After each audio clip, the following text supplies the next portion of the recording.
importante que a gente lembre que tecido muscular não é músculo. O músculo é o resultado do conjunto de várias células formadoras do tecido muscular. Bem, e como é que se chama a célula que forma o tecido muscular? Neste caso, ela tem um nomezinho especial, ela se chama fibra. Então, a célula que forma o tecido muscular tem a nomenclatura de fibra. Existem 3 fibras musculares. A que nós chamamos de fibra muscular esquelética, a que nós chamamos de fibra lisa e a que nós chamamos de fibra cardíaca, que ela também é estriada, só que ela tem uma funçãozinha que na realidade é o somatório das outras duas. Vamos começar a olhar cada uma delas em separado. Primeiro o conjunto e depois isoladamente. Vamos lá. A fibra estriada esquelética forma o tecido muscular estriado esquelético. Por que o nome esquelético? Porque ele está ligado à nossa movimentação. Ele é importante para que nós possamos falar, para que nós possamos andar, toda a função voluntária. Então, para que nós possamos exercer uma função voluntária, o nosso cérebro dará uma ordem para a musculatura estriada esquelética. Então, todas as funções, andar, falar, que dependem da nossa vontade, serão executadas por ela. E por que estriada? Porque nós vamos ver que a arrumação das proteínas formadoras da fibra vão permitir o aparecimento de estrias, faixas claras e faixas escuras. Daí a nomenclatura estriada. A fibra estriada, reparem, ela tem um aspecto cilíndrico. Ela é polinucleada, tem mais de um núcleo. Lembre-se que nós estamos falando de célula. Fibra é sinônimo de célula. Já na fibra lisa, o tecido é fusiforme. As células têm ponta, são mononucleadas. Olha a grande diferença que existe. Por quê? Porque a arrumação de proteínas já não obedece a uma simetria que nem a estriada. Só que o nosso organismo foi muito sábio. Ele pegou a capacidade da fibra estriada esquelética em se contrair de maneira rápida e juntou a uma característica da lisa, que é não depender do nosso cérebro. A estrutura lisa, ela independe da nossa vontade. Ela é formada, olha aqui, ó, ela forma o estômago, ela forma toda a área gastrointestinal, onde nós não pensamos para que ela funcione. O funcionamento é automático. A cardíaca, nós não podemos pensar. O nosso coração tem que funcionar de maneira automática, porém, de uma maneira rápida. Então, o que é a fibra estriada cardíaca? Ela ganha as características da estriada esquelética, uma simetria do processo proteico de contração, é mononucleada, quer dizer, cada fibra tem um núcleo, porém a ação dela é uma ação involuntária. Então, vamos dar uma recapitulada aqui, ó. Muscular estriada esquelética é cilíndrica, polinucleada, com uma simetria proteica, de ação voluntária e rápida. A fibra lisa, ela é mononucleada, sem simetria proteica, de aspecto fusiforme, em forma de ponta. A ação dela é involuntária. Agora, uma curiosidade. A fibra lisa, quando se contrai, ela tem uma contração ondulatória. E essa contração é chamada de movimento peristáltico. É um movimento de cadência. E quando esse movimento é alterado por qualquer problema, ele se chama espasmo. O espasmo é a alteração do movimento peristáltico. Mas você conhece com o nome popular cólica. A cólica é a alteração da contração da musculatura lisa. A musculatura estriada, ela reúne característica das duas: cilíndrica, mononucleada, de contração involuntária com simetria proteica. Acontece que, independente dela ser estriada esquelética, estriada cardíaca ou lisa, existe alguém que dá a capacidade da fibra em se contrair. que é a característica fundamental dela, o que nós chamamos de contractibilidade, ou seja, a capacidade que uma fibra tem em contrair. E o que significa contrair? Significa reduzir de tamanho.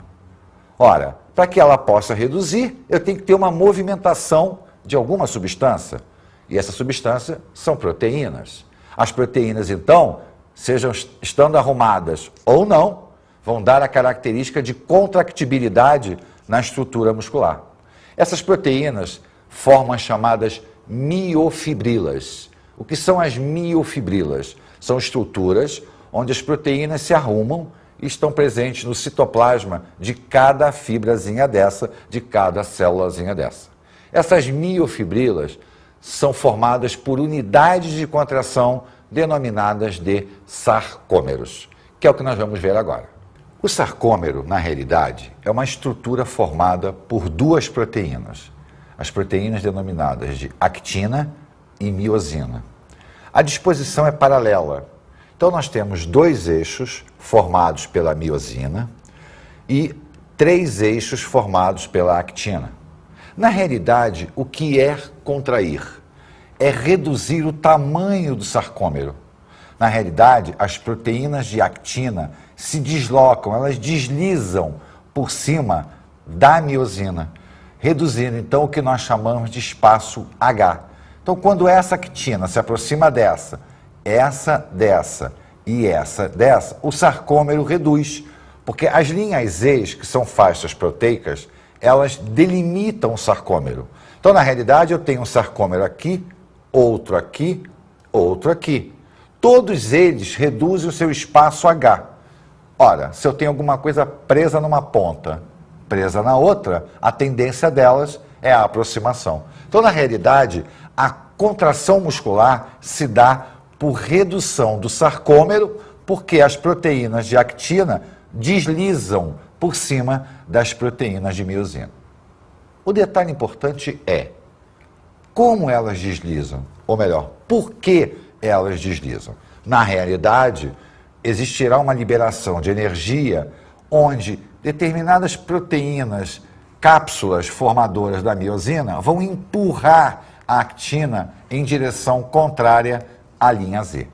Vamos observar a fisiologia da contração, ou seja, como ocorre a contração muscular. Voltamos a observar o ATP. Olha ele de novo aí. Na realidade, ele vai liberar a energia para que haja esse deslocamento. O problema é, quem faz com que ele libere essa energia?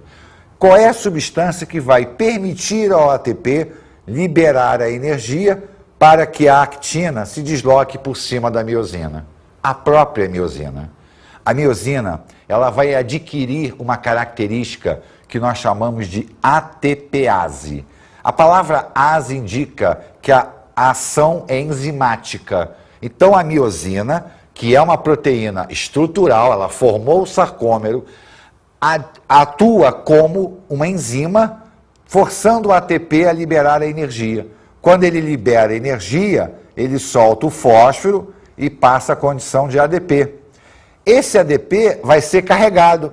Quem o carrega? A respiração celular. Lembra? Libera energia, ciclo de Krebs, cadeia respiratória, libera energia, carrega o ATP, ele volta à condição de ATP. Acontece que o nosso organismo consome muito ATP. E nem sempre a respiração celular se conseguiria repor a quantidade. Por isso, nós temos uma bateria de reserva, que se chama creatina. Durante o processo de produção de energia, a creatina é carregada e ela fica na condição de fosfocreatina. Quando a nossa atividade muscular é muito intensa, a fosfocreatina passa direto a energia para o ADP, transformando ele em ATP, a ação enzimática, a ação muscular. Aí você me perguntaria assim, por que a fosfocreatina vai transferir a energia para o ATP, depois o ATP sofre a ação para liberar essa energia para a ação muscular? Por que ela não libera direto para a ação muscular, porque nós não podemos esquecer que a enzima é específica para onde ela age. A miosina só tem capacidade de liberar energia do ATP, não da fosfocreatina. Então a fosfocreatina tem que transferir a energia para o ATP então sofre a ação enzimática, libera para que a contração muscular aconteça. É um processo demorado? Não. É muito mais prático para o nosso organismo ter uma bateria de reserva do que depender exclusivamente da respiração celular para produzir todo o ATP necessário naquele instante de tempo para a contração muscular. Então a contração muscular depende não só da actina e da miosina, como da nossa carga de ATP. Se falhar, o sistema para de funcionar. Vamos falar agora no músculo, que vem a ser o quê? A fusão das fibras. O músculo estriado esquelético, o músculo liso e o músculo cardíaco. Cada um deles é a reunião das fibras estriadas esqueléticas, estriadas cardíacas e a lisa. Vamos olhar aqui o músculo estriado esquelético, que é aquilo que a gente compra no açougue com o nome de carne. Na realidade, a carne é a musculatura do boi. E o que vem a ser a musculatura? Olha, eu tenho as miofibrilas que se reuniram formando um grande feixe que ganha uma capa, formando a fibra muscular como um todo, reúne várias fibras, olha só, conjunto de fibras musculares, e eu passo a ter o músculo como um todo. Então, na realidade, esse músculo como um todo nasceu das miofibrilas, onde eu tenho as unidades de contração, que juntos formam a miofibrila total, que forma a fibra muscular, o conjunto de fibras e o músculo. Então, o músculo nada mais é do que a fusão das fibras. E com isso, a capacidade de contração delas é mantida no conjunto do todo.